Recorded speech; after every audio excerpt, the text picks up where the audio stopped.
At the courthouse, my sister looked me right in the eye and said, "You can cry later, today's my day," after stealing my wedding venue and date. She had no idea who my fiancé really was. The ending couldn't have been more perfect. Full story, hashtag Reddit stories, hashtag storytime, hashtag Reddit readings, hashtag Ida, hashtag Reddit. Imagine planning the most important day of your life, only for your own sister to snatch it away with a chilling smirk. "You can cry later," she sneered, "this day belongs to me." What she didn't know was that her cruel betrayal would unravel a much deeper web of lies, exposing the man I was about to marry and shaking my entire family to its core. My name is Olivia, and I'm 29. Growing up, being the older sister to Amber often felt like being a permanent runner-up.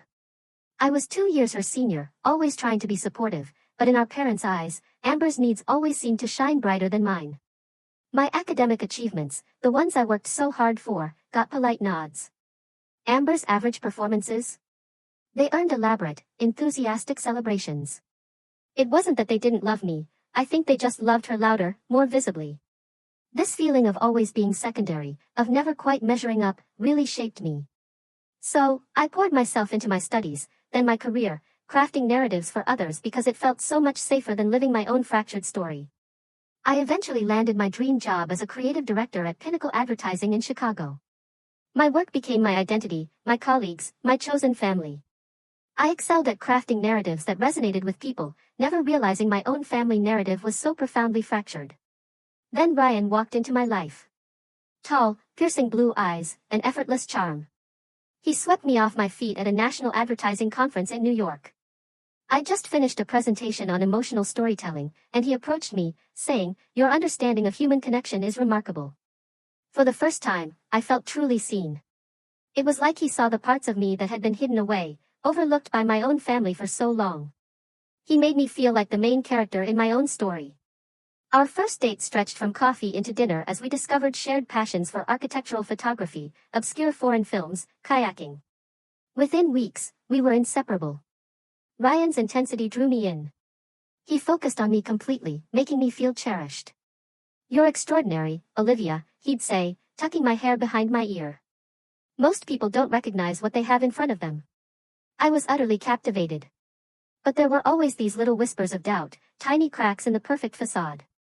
6 months in, I realized I knew surprisingly little about Ryan's past. He deflected personal questions with practiced ease, changing subjects or giving vague answers. When I asked about his family, he simply said they were no longer in contact, no elaboration. His social media? Minimal, almost non-existent. His friends were mostly business associates I rarely met twice. It was strange, yes, but he said his work demanded discretion. "I've consulted for high-profile clients who value privacy," he explained. And for a woman who'd spent her life yearning for a unique connection, that secrecy almost felt intimate, like I was special enough to be trusted with his carefully guarded world. It made the information he did reveal feel more precious, more special. When I introduced Ryan to my parents and Amber at Thanksgiving, my mother's approval was immediate. "He's so accomplished, Olivia, and handsome, too," she gushed, as Ryan charmed them with stories of business successes. Amber, though, was intense. She watched him with undisguised interest, asking pointed questions about his income and lifestyle that made me physically cringe. It was uncomfortable, almost predatory, how she drilled him. Ryan noticed. "Your sister seems very curious about my finances," he remarked afterward, his tone light but his expression guarded. "That's just Amber," I sighed, waving it off. "She's always been focused on status. I just wished she wasn't so obvious about it." 8 months later, he proposed on Lake Michigan during a weekend trip. The sunset proposal on a private beach was straight out of a romance movie, complete with a photographer. The ring was stunning, a 3-carat emerald-cut diamond. "I never thought I'd meet someone who understands me like you do," he said, slipping it onto my finger. "You're my future, Olivia." My future. When I called my parents, my mother's first question wasn't about me. It was about Amber. "Has she heard yet? She's been so down lately about her relationship troubles with Jason. Maybe hold off posting on social media until I can tell her personally. You know how sensitive she can be." It was the first hint of that familiar pattern, that subtle suggestion that my joy should always be tempered for Amber's sake. But I was too happy, too enveloped in my own bliss to let it truly affect me. Ryan and I began planning our wedding immediately. We secured the Lakeside Gardens venue after finding a cancellation for June 15 the following year. It was perfect, an elegant glass structure overlooking the water, gardens blooming with early summer flowers. It's meant to be, I told Ryan. That date opened up the day after we got engaged. But then, the cracks really started showing. Ryan became increasingly tense whenever my family was involved. He'd check his phone constantly during our monthly dinners with my parents, and twice he made excuses to leave early. When I suggested having his business partner, James, as a groomsman, Ryan flat out refused. There are some complicated dynamics there, was all he'd say. Let's keep this day about us. In retrospect, I should have questioned these red flags. But I was so caught up in the fantasy of our perfect day, in managing my mother's constant attempts to shoehorn Amber into every decision, that I missed the glaring signs. Shouldn't your sister help choose the bridesmaids' dresses? Mom suggested. She has such a good eye for fashion. Amber isn't even a bridesmaid, Mom, I reminded her. I've asked my college roommates and work friends. This led to a week of manipulative text messages about how excluded Amber felt, culminating in my reluctant invitation for her to join the bridal party. Ryan observed these interactions with a calculating look I didn't fully understand at the time. Your family has interesting patterns, he noted after one particularly frustrating call with my mother. They seem determined to make Amber central to your life events. It's always been this way, I admitted, a bitter laugh escaping me. Sometimes I think they had me just to practice for their real daughter. Ryan pulled me into his arms, kissing the top of my head. Then they're fools who don't see the treasure they have, he whispered. But I do. Those words became my anchor as wedding preparations continued and family tensions mounted. What I couldn't know then was that Ryan had plans of his own. Plans that would ultimately expose truths about my family and himself that none of us were prepared to face. 6 months before our wedding, subtle shifts in dynamics started appearing, like hairline cracks in fine china. At first, they were so small I doubted my own perceptions, but they steadily expanded into undeniable fractures. Amber, who'd shown little enthusiasm for my happiness, started calling me almost daily to discuss wedding details, an unprecedented level of interest. Her questions centered around vendors, costs, and especially Ryan's contributions. So, he's covering the bar and band completely, she asked during one call. That must be, what, $20,000? His business must be doing very well. We're both contributing, I replied, uncomfortable with her focus on finances. Why the sudden interest? Just happy for my big sister, she said, with a lightness that felt performative, somehow forced. Can you send me your Pinterest board again? I want to see all your ideas. A week later, Amber called in tears to announce her breakup with Jason, her boyfriend of 3 years. They'd been discussing marriage themselves, making the timing particularly difficult for her. I just feel so alone now, she sobbed. Everyone's moving forward except me. Compassion pushed me to invite her for a weekend stay. Ryan and I attempted to cheer her up, but rather than wallow in heartbreak, Amber seemed unusually composed, asking Ryan detailed questions about his background and business ventures. Ryan noticed. Your sister seems very interested in my work, he observed after she went to bed. Almost like she's conducting an interview. Then, just 3 weeks after her devastating breakup, Amber introduced a new boyfriend at our parents' anniversary dinner. Michael Patterson was polished, articulate, and possessed an uncanny knowledge of investment strategies, mirroring Ryan's expertise.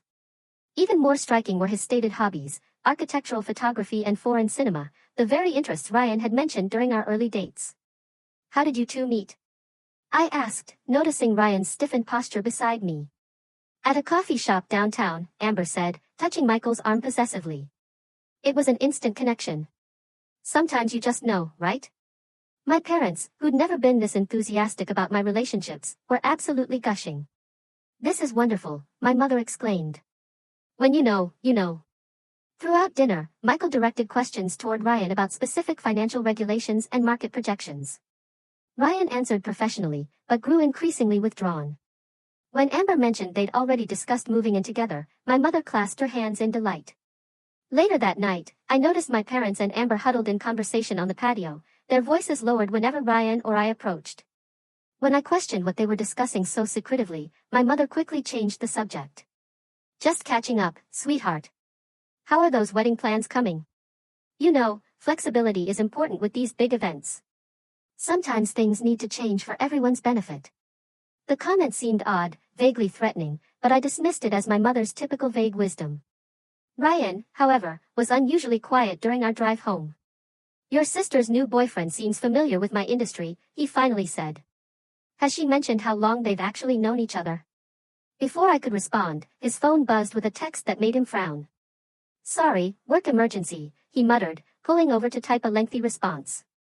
I missed so many red flags. The following week, Amber insisted on joining me for a meeting with my florist, arriving with a portfolio of ideas suspiciously similar to my own. She dominated the conversation, suggesting alternatives, repeatedly using phrases like, we were thinking, when discussing my wedding. It wasn't just copying, it felt like a psychological invasion. During a coffee break, Amber accidentally spilled her latte across my wedding planner book, ruining months of notes and swatches. Her apology seemed performative, especially when she immediately offered to take over some planning aspects to reduce my stress.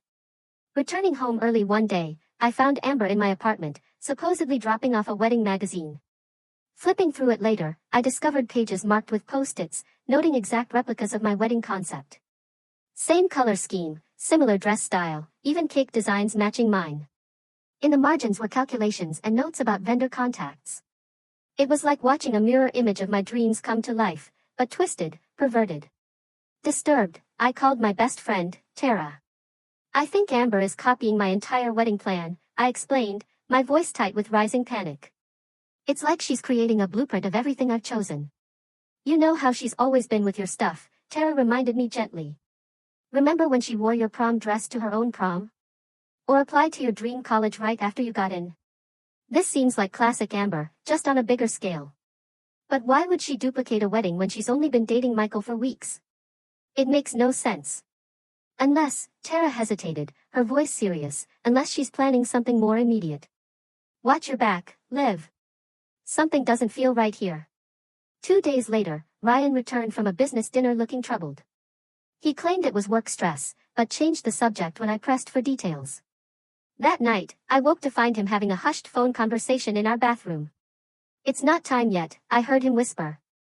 Trust me, I know what I'm doing. The hair stood up on my arms. When questioned, he claimed it was an international client. His explanation was reasonable, but doubt had begun to take root.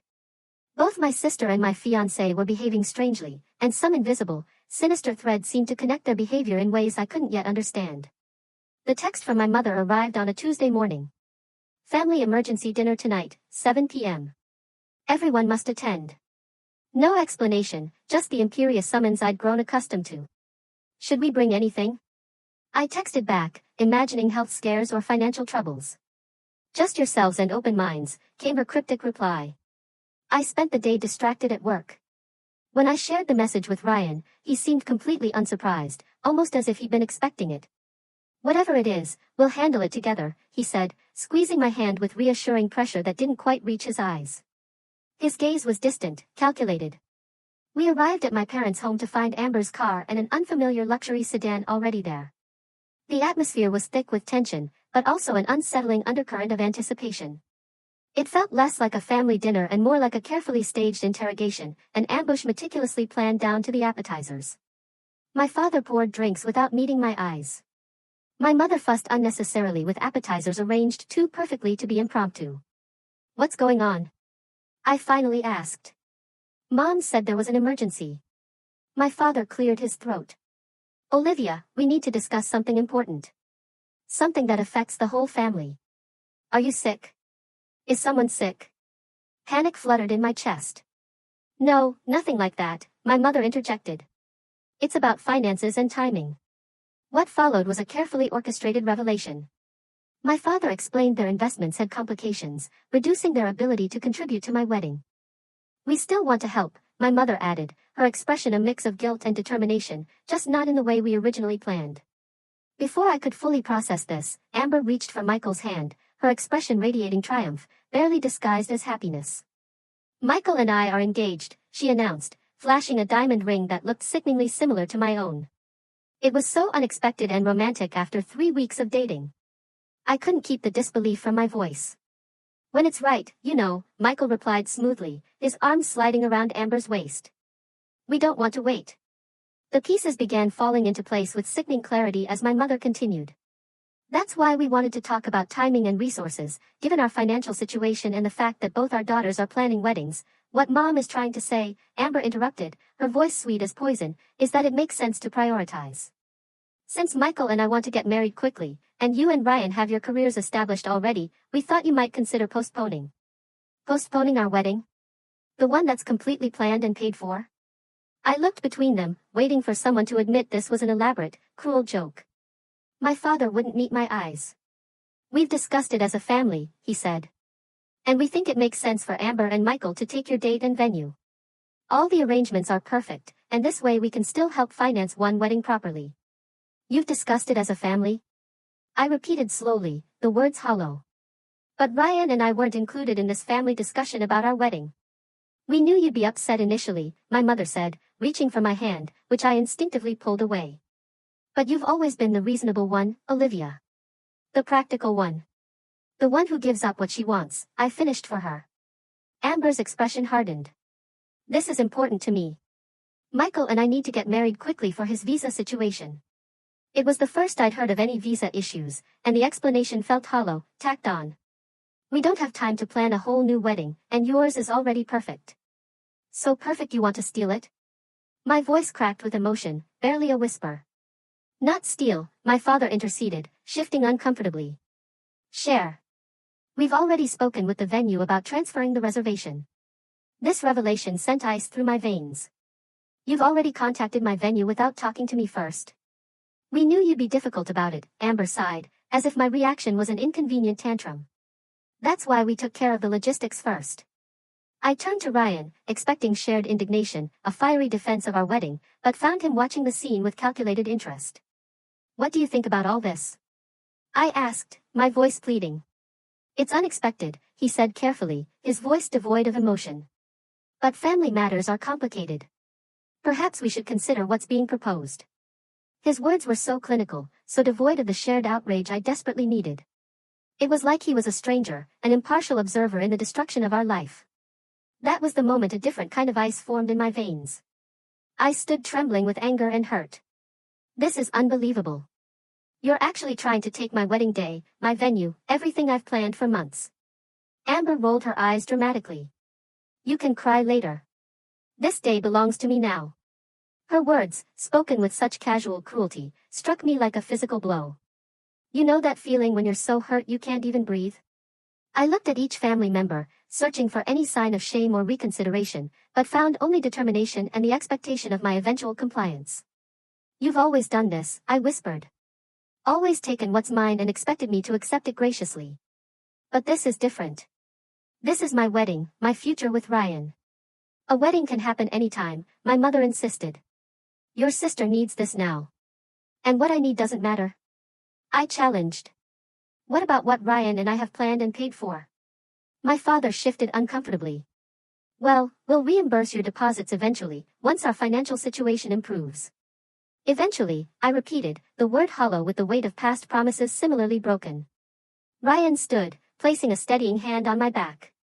I think Olivia and I need time to discuss this privately. It's a significant request you're making. There's nothing to discuss, I insisted, pulling away from his touch.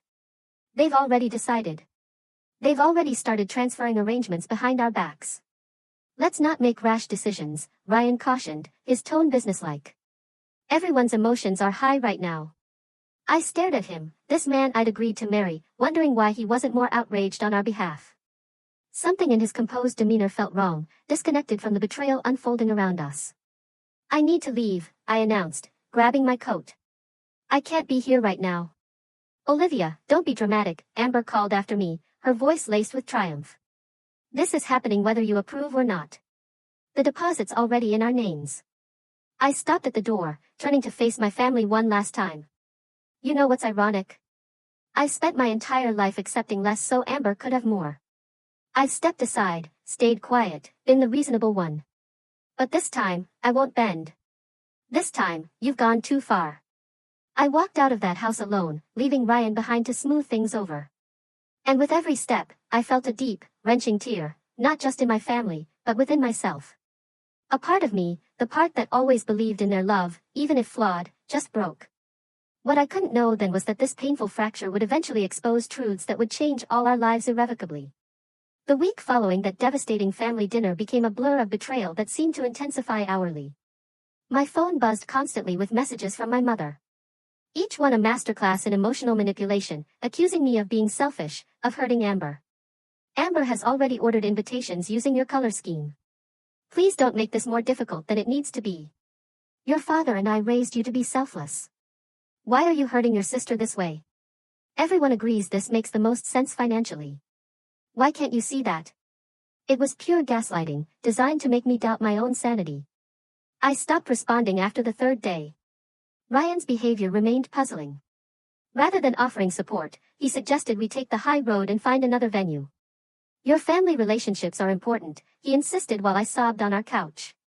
Sometimes compromise is necessary to maintain those bonds. Compromise? I choked out. They stole our wedding. The venue already confirmed they transferred our deposit to Amber's name without my permission. Ryan's expression flickered briefly before settling back into practiced concern. They must have listed you both on the original contract. Unfortunate, but legally there may not be much recourse. His legal assessment felt cold, detached from my emotional devastation. When I suggested fighting the transfer, he discouraged it as creating unnecessary conflict. The situation escalated when I received a congratulatory email from our photographer, thanking me for updating the bride's name and confirming they were excited to work with Amber and Michael on what was supposed to be my wedding day. Similar messages followed from the florist, caterer, and band.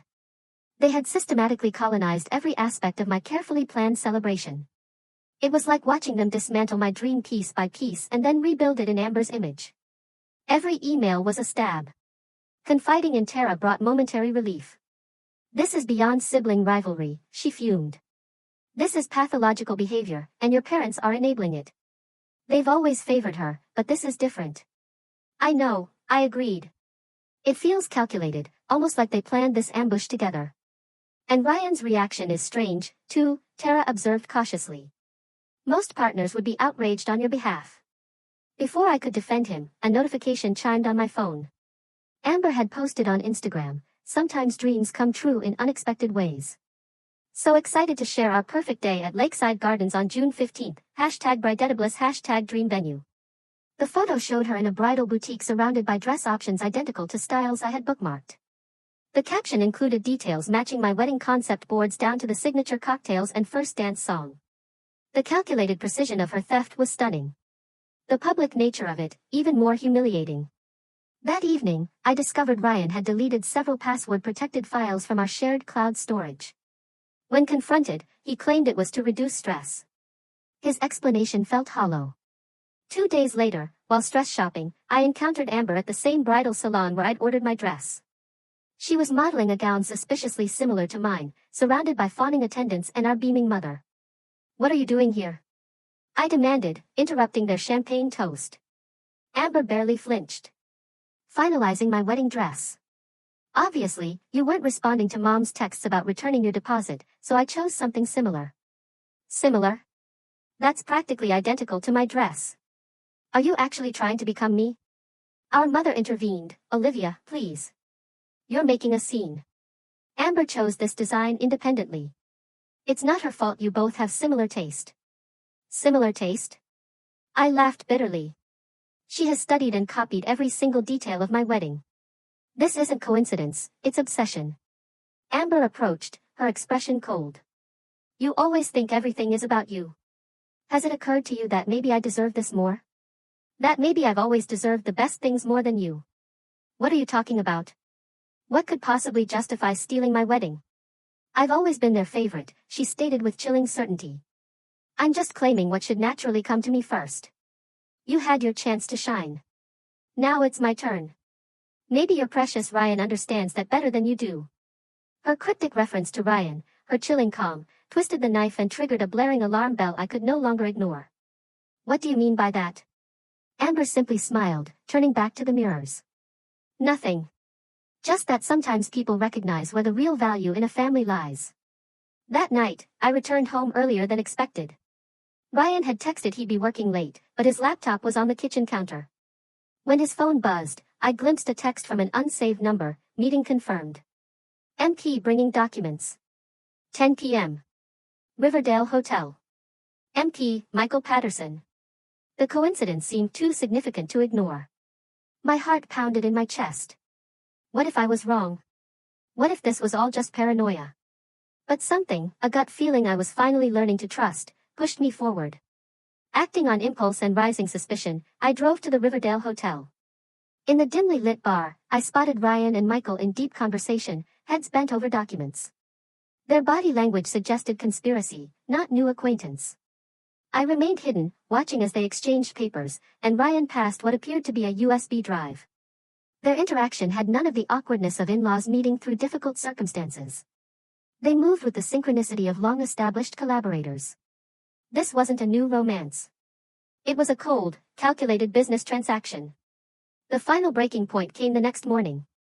An ivory envelope arrived by courier, an elegant invitation to the wedding of Amber Matthews and Michael Patterson at Lakeside Gardens on June 15th. The design was an exact replica of my custom invitations. The only difference was the substitution of Amber's initials for mine. It wasn't just an invitation, it was a declaration of war. A final, humiliating twist of the knife. Accompanying it was a handwritten note from Amber, "Hope you can attend as a regular guest. We've decided not to include you in the wedding party after your recent emotional outbursts. Maybe seek professional help before the big day." The calculated cruelty crystallized everything I'd been feeling into cold, clear resolve. This wasn't just about a wedding anymore. Something deeper and more sinister was occurring. The coincidental connection between Ryan and Michael, their secret meeting, the methodical takeover of my wedding, and my family's uncharacteristically unified front all pointed to a larger scheme I couldn't yet fully comprehend. I placed the invitation on my kitchen table and made a decision. It was time to discover what Ryan was hiding, what connection he had to Michael, and why my sister seemed so confident in claiming not just my wedding, but seemingly my entire life. The mysterious hotel meeting between Ryan and Michael haunted me. Their comfortable familiarity contradicted Ryan's claim that they'd only met through our families. Something didn't add up. My professional instincts as a creative director, someone who crafted compelling narratives, told me I was missing crucial pieces of a much larger, much more dangerous puzzle. My first real clue came accidentally. While searching for tax documents in Ryan's home office, I discovered a passport. It showed his familiar face, but bore the name Richard Collins, not Ryan. The birth date was different, too, making him 4 years older than he'd claimed. When questioned that evening, Ryan dismissed it smoothly. "That's my official passport. Ryan is my preferred name professionally. Many executives use variations for security reasons." It seemed plausible on the surface, but his eyes darted away too quickly, a telltale sign he was concealing something. That night, I waited until Ryan's breathing deepened with sleep before carefully examining his phone. His password, my birth date, unlocked a device remarkably devoid of personal history, no photos older than our relationship, minimal contacts, and an email app missing any messages beyond 6 months ago. It was as if Ryan Collins had materialized fully formed the day we met. "I need help," I admitted to Tara over coffee the next morning, my voice tired, my appearance exhausted. "Something's profoundly wrong with this whole situation." "What kind of help?" she asked, her expression serious. "Professional help. Do you still have contact with that private investigator your law firm uses?" Tara's expression grew serious. "You think Ryan is involved in something illegal?" "I don't know what to think anymore, but I need facts, not more confusion." By that afternoon, I had hired Samuel Reeves, a former FBI agent turned private investigator specializing in financial fraud. His retainer depleted my personal savings, but something told me this investment would prove invaluable. "Start with these," I instructed, providing Ryan's claimed information and the passport details, and look into connections with Michael Patterson. I need to know if they knew each other before my sister allegedly met him. While awaiting the findings, I conducted my own research online. Ryan's company website listed impressive credentials and client testimonials, but deeper digging revealed these couldn't be independently verified. His LinkedIn profile showed employment gaps explained as consulting periods, and his claimed Harvard MBA program had no alumni record matching his details. Ryan Collins was a ghost. 3 days later, Reeves called. "Your fiancé is not who he claims to be," he stated without preamble. Ryan Collins is an identity created approximately 3 years ago. His real name is Richard Cowan, former CFO of Meridian Investments who resigned suddenly amid an SEC investigation into fraudulent accounting practices. My stomach dropped. Fraudulent practices.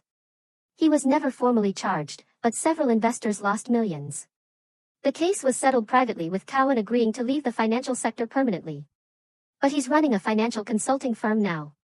Exactly, I pointed out, under a new name, with carefully constructed credentials. It's sophisticated identity manipulation, just legal enough to avoid obvious fraud charges. And Michael Patterson, any connection? That's where it gets interesting, Reeves continued. Patterson is actually Martin Petrovic, former legal counsel at Meridian, who helped structure the settlements that kept Cowan out of prison. They've worked together for years. The revelation hit me like a physical blow. Ryan, or rather Richard, had been lying about his identity from the moment we met. Our entire relationship was built on carefully constructed falsehoods, a meticulously crafted illusion. But what was his ultimate goal? There's more, Reeves added grimly. They've established several shell companies together over the past 2 years. The pattern suggests they're preparing for a significant financial move, possibly another investment scheme. Do you think my family is their target? We're not wealthy. Not directly wealthy perhaps, but your father sits on the board of West Credit Union. Correct? That position comes with significant influence over lending decisions and access to high-value client information. The pieces began forming a horrifying picture.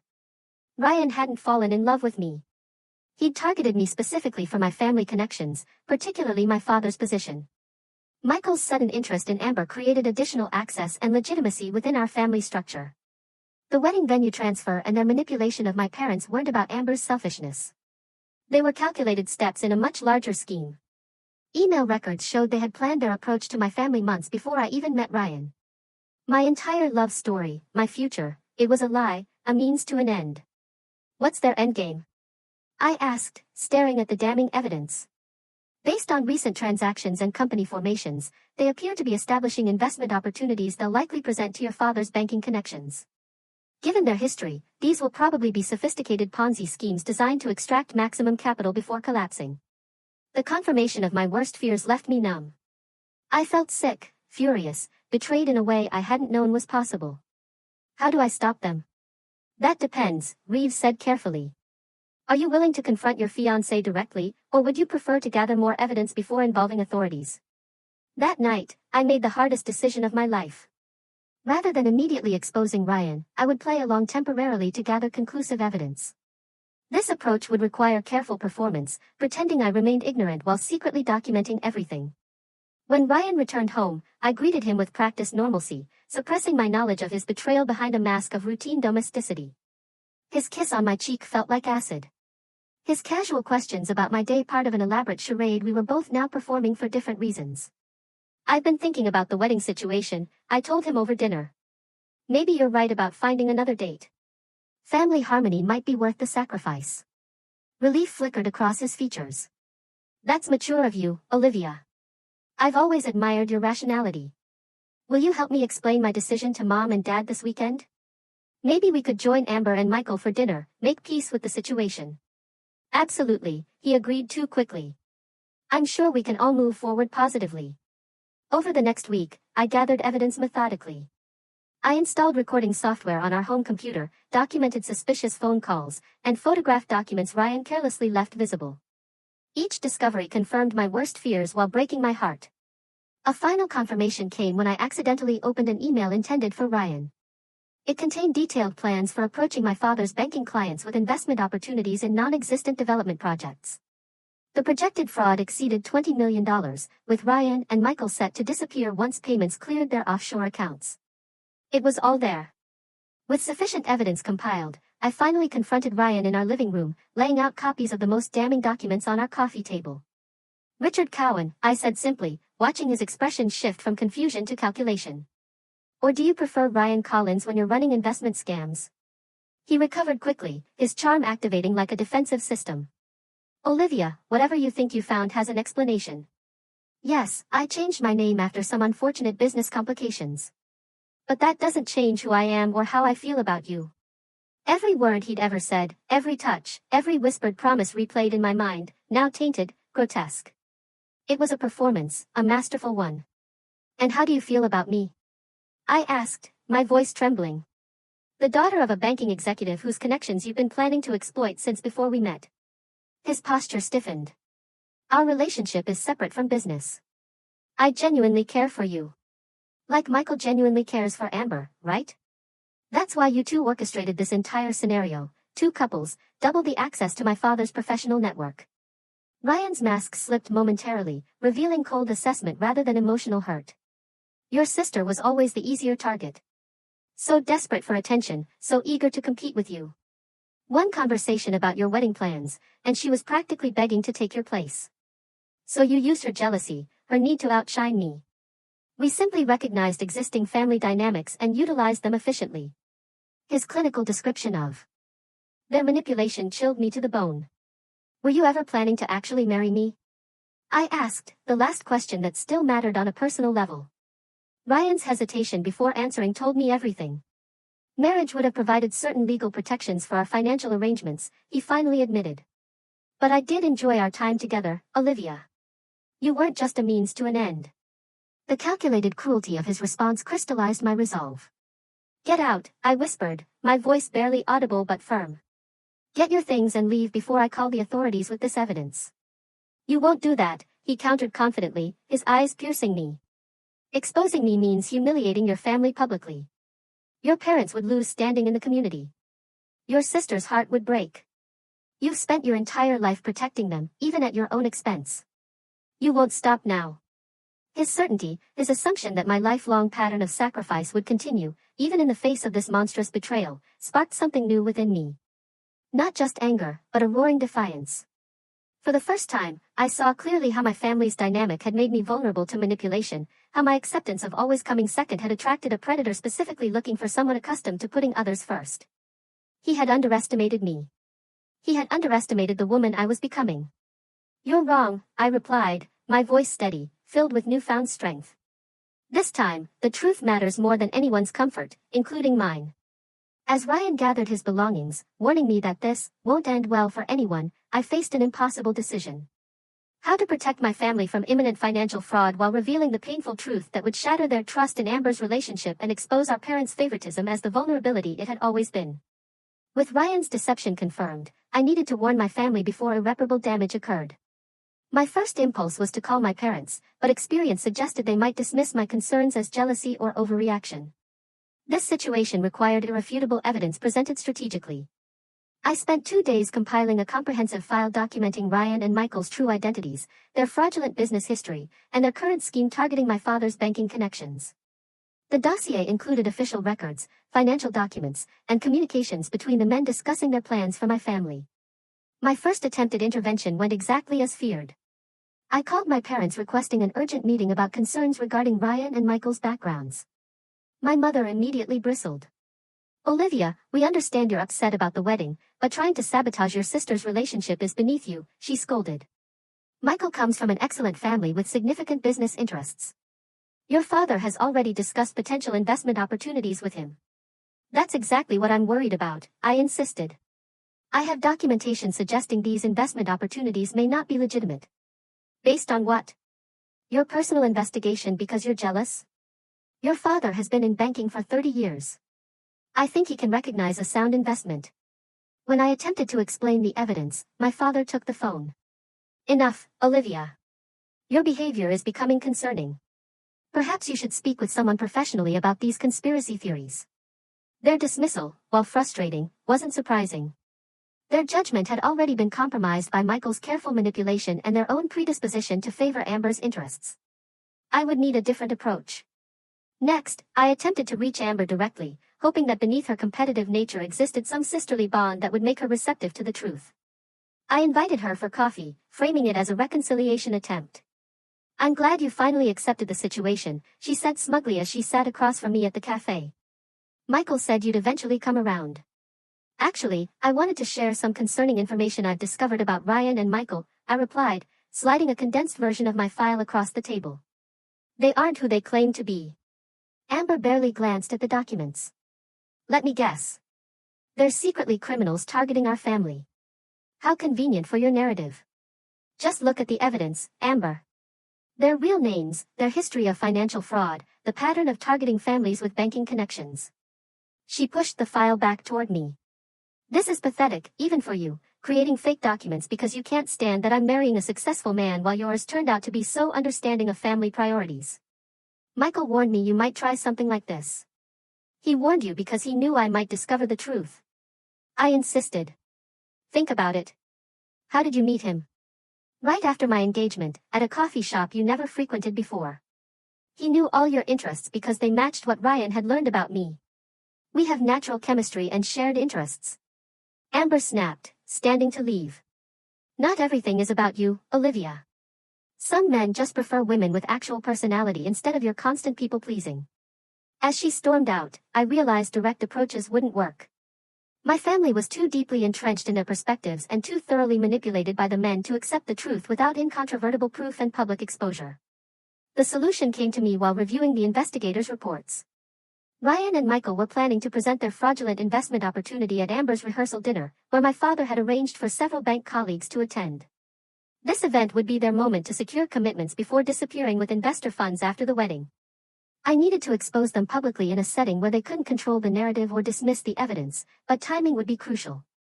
Working with Reeves, I compiled a presentation detailing their scheme, focusing on factual evidence rather than personal betrayal.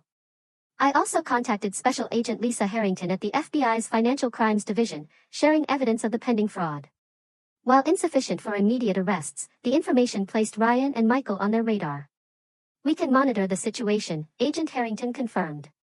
But we need clear evidence of intent to defraud, preferably recorded solicitation of funds under false pretenses. They're planning to pitch investors at my sister's rehearsal dinner next Friday, I explained. I can wear a recording device. That would help build our case, she agreed. But understand, confronting them publicly comes with risks. These men have built their careers on manipulation. They won't surrender easily. I spent the intervening days in careful preparation, rehearsing what I would say and anticipating their counterarguments. I also made peace with the likelihood that my relationship with my family might never recover from this revelation. By exposing Ryan and Michael, I would also be exposing my parents' willingness to sacrifice my happiness and my sister's calculated betrayal. The rehearsal dinner was held at Lakeside Gardens, the very venue that should have hosted my wedding. Entering that space, seeing the decor that mirrored my original plans, brought a sharp pain. I pushed it aside to focus on the task at hand. Tonight, I was an actress in a very dangerous play.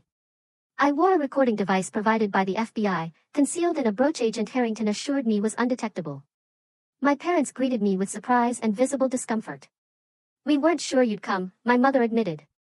Given the circumstances, I wouldn't miss my sister's rehearsal dinner, I replied simply, my voice unwavering. Amber kept her distance, clearly having warned others about my unstable behavior. Ryan and Michael worked the room confidently, focusing particular attention on my father's banking colleagues. I observed as they distributed elegant folders containing investment prospectuses for Patterson Collins Development, their fictitious venture. I waited until after dinner, when Michael stood to make a toast and transition into his investment presentation. As he welcomed guests and thanked my parents for their support, I moved quietly to connect my laptop to the room's projector system, which I had previously arranged with the venue's technical staff. Before my future brother-in-law continues, I announced, interrupting Michael mid-sentence, my voice cutting through the polite chatter.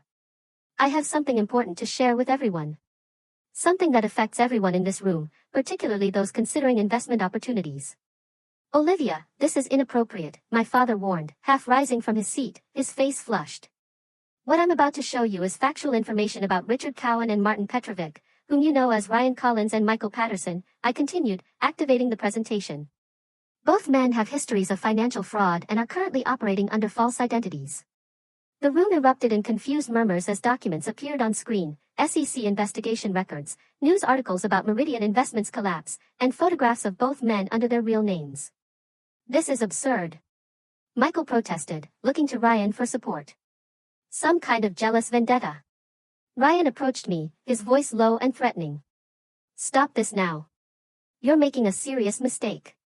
The mistake, I replied loudly enough for others to hear, was thinking I would protect your scheme to preserve family peace.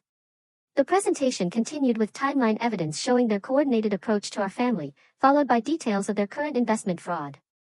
Banking professionals in the audience began examining the investment materials with new scrutiny, whispering among themselves. Amber stared at the screen in growing horror, particularly as emails between Ryan and Michael appeared, discussing her as an ideal secondary target and leverage point for accessing senior banking relationships. Michael, tell me this isn't true, she pleaded, her voice small and uncertain, her face crumpling. Before he could respond, Agent Harrington and two colleagues entered the room, having monitored the situation from outside. Richard Cowan and Martin Petrovic, she stated, we'd like to speak with you regarding allegations of wire fraud and securities violations. What followed was chaos. Ryan attempted to leave through a side exit, but was intercepted by FBI agents. Michael launched into a convoluted explanation about misunderstandings and legitimate business restructuring. My father's banking colleagues quickly distanced themselves, several thanking me quietly for the warning. Amid the commotion, I found myself face to face with Amber, tears streaming down her face. You knew, she accused, her voice raw. You knew and tried to tell me. I tried, I confirmed, without satisfaction. They targeted both of us, Amber. They used our family dynamics against us. But how could I have been so wrong about him? About everything? She collapsed into a chair, the elaborate engagement ring catching the light as she covered her face. My parents stood shell-shocked as their carefully orchestrated evening disintegrated around them. The perfect wedding they had prioritized over mine was revealed as part of an elaborate con, their judgment exposed as fatally flawed before their social and professional circles. As Ryan was escorted past me, he paused momentarily. You could have walked away, he said quietly, his eyes dark with resentment.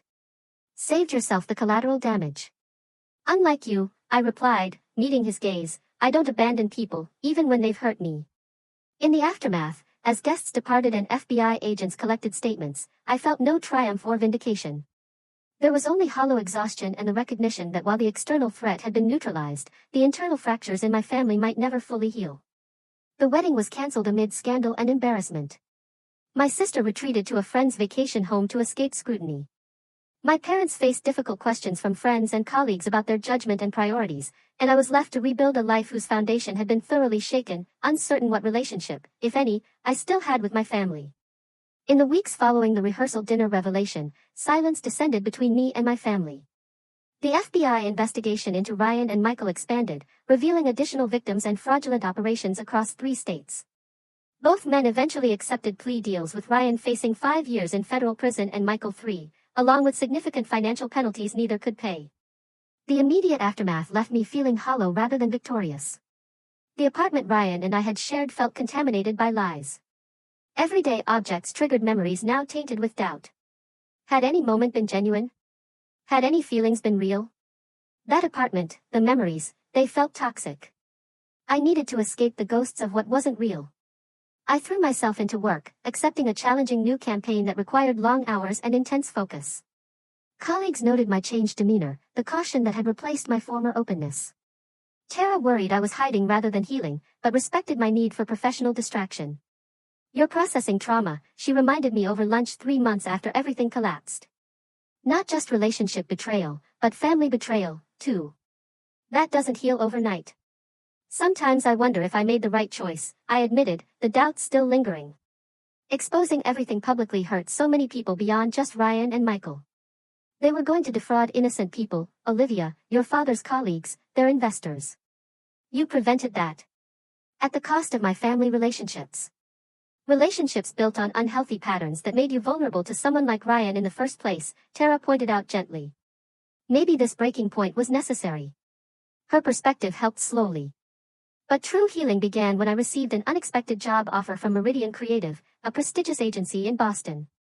Relocating meant leaving the physical spaces associated with my trauma, creating geographical and emotional distance from painful memories. Boston's unfamiliarity proved therapeutic. Without history shadowing every street corner, I could breathe again. My apartment overlooking the Charles River became a sanctuary of self-discovery, decorated with objects chosen solely for my pleasure rather than compromised to accommodate another's preferences.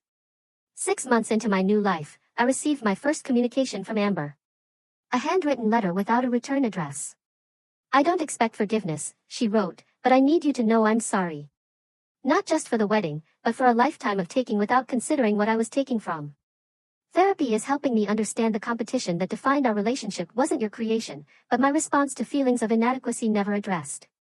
You were always the capable one, the independent one. I wanted what you had without understanding the work you put into creating your life. The letter continued with painful self-reflection and acknowledgement of her role in enabling Ryan and Michael's scheme. She closed with, I don't expect a relationship, but I needed you to know that I recognize the truth now, however late this realization comes. I didn't respond immediately, needing time to process her words. But the letter marked a turning point in my healing journey, transforming abstract hurt into concrete acknowledgement I could examine and eventually release. It wasn't a demand for reconciliation. It was an offering of truth, and in that, a real beginning. It allowed a tiny sliver of hope to emerge. My parents' attempt at reconciliation came 3 months later through my father's awkward phone call. "Your mother and I have been doing some reflection," he began hesitantly. "We've realized our pattern of prioritizing certain things wasn't always fair to you." "It wasn't about fairness, Dad," I replied, surprising myself with the clarity I felt. "It was about seeing me, really seeing me instead of seeing me in relation to Amber." His silence acknowledged the truth of my statement. "We'd like to visit if you're open to that." No expectations, just beginning a conversation. Their visit was strained but significant. We avoided addressing the wedding directly, focusing instead on establishing new communication patterns. My mother brought photo albums I'd never seen, sharing stories from my childhood with a perspective that seemed genuinely interested in my experience rather than comparing it to Amber's. "We made mistakes," she admitted as they prepared to leave. "Patterns we didn't recognize until everything fell apart. I'm sorry it took such dramatic circumstances to see what we were doing. I'm still working through it," I told them. "Honestly, I'm not ready for family holidays or pretending everything's fine. But I'm open to building something new, something healthier if you are." It was an acknowledgement, a quiet admission of past wrongs without the need for grand gestures or apologies I didn't even know how to receive yet. It was about laying a new foundation, however fragile. Professional success in Boston brought unexpected personal connection when I collaborated with photographer Daniel Westfield on a major campaign. His genuine interest developed slowly, allowing trust to build gradually. Unlike Ryan's whirlwind intensity, Daniel's calm consistency gave me space to test my instincts about character and intention. His kindness wasn't a whirlwind, it was a steady, gentle current, allowing me to finally test the waters of trust without fear of drowning. "I have trust issues," I warned him on our third date. "Recent experience with elaborate deception." "Trust is earned, not assumed," he replied. "I'm patient." His patience proved genuine. Over months of dating, Daniel demonstrated integrity through actions rather than declarations. When I finally shared my full story, his response focused on my strength rather than my victimization. "You protected people who hadn't protected you," he observed. "That says everything about your character." A year into our relationship, after meeting my parents during their second visit and navigating that complexity with respectful boundaries, Daniel proposed with characteristic thoughtfulness. The ring was nothing like Ryan's ostentatious diamond, but a unique sapphire that reminded him of my resilience. His proposal wasn't about status or a grand display. It was about genuine connection, about building a future at our pace. "No pressure or timeline," he assured me. "We build this together at a pace that feels right for both of us." We married 18 months later in a small ceremony at a historic Boston library. My parents attended, their presence significant but not central to our celebration. Amber did not attend, but sent a sincere note of congratulations and a donation to a fraud victims advocacy organization in our honor, a gesture that acknowledged our history while respecting our present boundaries. The wedding was entirely our own creation, without reference to past plans or others' expectations. Standing beside Daniel, exchanging vows we had written together, I realized how profoundly different authentic partnership felt from the performance of connection Ryan had orchestrated. 3 years after the catastrophic family dinner that had upended my life, I find myself in a place of unexpected peace. My relationship with my family remains a work in progress, defined now by careful honesty rather than assumed obligation. Amber and I exchange occasional emails, building a tentative connection based on adult recognition rather than childhood patterns. The most important lesson emerged slowly through therapy and reflection: intuition speaks truth when we listen. I had sensed things were wrong with Ryan, with my family's behavior, with the entire situation. But years of conditioning had taught me to doubt my perceptions when they conflicted with others' narratives. Learning to trust my internal warning system became my most valuable growth. Today, when I look at the life I've built from the ashes of betrayal, I feel neither bitterness nor regret, but profound appreciation for the authentic connections now forming the foundation of my experience. The pain that once seemed unbearable became the catalyst for liberation from patterns that had limited me since childhood. True freedom, I've discovered, isn't found in escaping those who have hurt us, but in transcending the internal beliefs that kept us vulnerable to their manipulation. My sister stole my wedding with my parents' blessing, but in doing so, they inadvertently released me from the obligation to maintain unhealthy family dynamics. The truth about my fiancé destroyed Amber's planned celebration, but it also destroyed the limitations I had accepted as normal for far too long.